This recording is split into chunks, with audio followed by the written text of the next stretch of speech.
I'd get in the ring, I'd jump off the ropes for hours until I could, like, figure something out. Like, it took me a year to figure out how to do a moonsault, and then after that it kind of just came to me slowly from there. And, like, it's kind of hard to explain. It was just, like, a lot of hard work and a lot of effort. Yeah, no doubt. So, you know, you've been wrestling for 5 years now, touring. What's been your biggest moment or biggest match thus far?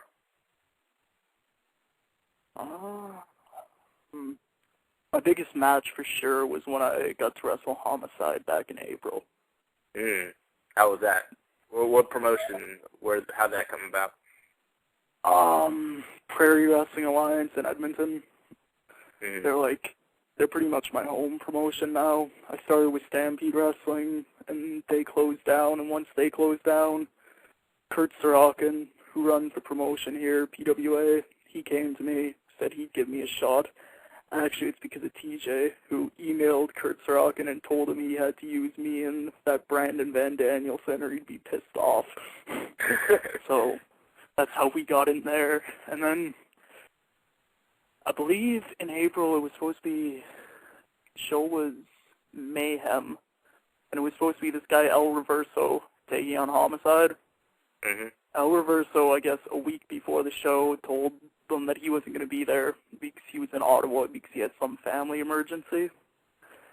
And I show up at the show that day. I was supposed to wrestle Andrew Hawks. I look at the paper. I see someone else's name beside Andrew Hawks.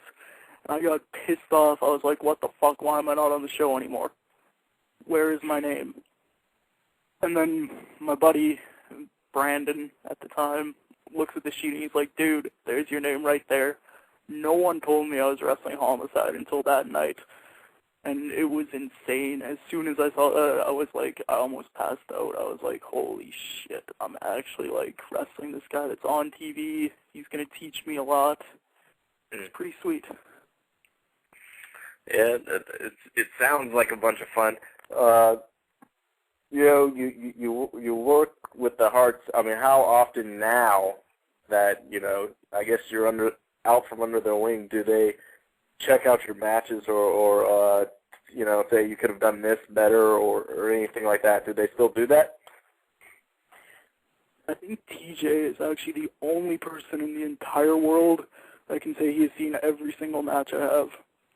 Every match I've ever had, I send to him. I find a way to get him to see it and see what he thinks about it. And he's always been there for me. Like, he'll give me advice all the time. He'll tell me what I could do better. He helps me come up with stuff to do in my matches, like, months before them. Mm-hmm. Well, seems like a good guy to bounce ideas around with. Very much so. So, obviously, your career goal, you said, is to get in the WWE. Was that the only promotion you watched growing up, or did you watch WCW as well, or, you know, tapes from Japan? Who did you watch and idolize as a kid, if anyone? I've always watched, like, any kind of wrestling I could get my hands on, even all the way to, like, really bad wrestling, like XPW and stuff like that. Mm-hmm. And I think if one guy when I was younger, if I had to choose one guy that I idolized more than anyone else, it would be Bret Hart. Mm-hmm. He was, like, Bret Hart was pretty much the reason, like, I saw him on TV, I think, when I was, like, 3, and I was like, okay, wrestling's my favorite thing now. I want to be a wrestler. And then, I guess as I got older, it became Owen Hart more, because I think I've always thought Owen Hart is the total package in professional wrestling. He could talk, he could work. Everything about Owen Hart was, like, he was the guy to me. And, like, the other thing about Owen Hart is I always liked that he wasn't one of those guys that would go out and party afterwards, and he didn't live that kind of, I don't have any other way to put it, but piece of shit lifestyle that wrestlers live. Yeah, and that's what I want to do. I want to be one of those guys that, like, I want to be a guy like CM Punk or, like, M-Dog 20 you were talking to that, like, can do the thing in the ring, and then go back to being a normal person afterwards. That sounds like you are very smart for the business, my friend. I try. Seems like that's the one of the only ways to make it here.